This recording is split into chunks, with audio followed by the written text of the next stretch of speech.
দিতে হবে পদ্ম ফুলে। সিপিএম কে একটিও ভোট নয়, ভোট কাটার জন্য দাঁড়িয়েছে। সিপিএম এর চরিত্র শুনবেন, নন্দীগ্রামে কি করেছিল 21-এ মমতাকে জেতানোর জন্য।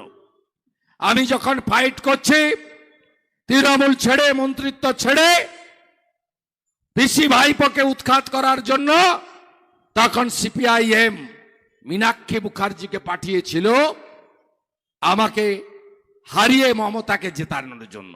সনাতন রাষ্ট্রবাদীদের ভোট যাতে ভাগ হয়, সংখ্যালঘু মুসলমান ভোট যাতে 100-তে 100 মমতা পায়, 65,000 ভোট ছিল।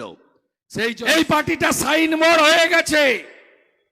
আপনারা 3টে অপোজিশন লিডার দেখেছেন, 11-র সিপিএম, 16-র কংগ্রেস, 21-এর বিজেপি। আপনি ঠিক করুন কোন অপোজিশন লিডার নো সেটিং অপোজিশন হিসাবে এদের প্রত্যেকটা দুর্নীতি সামনে এনেছি আমরা।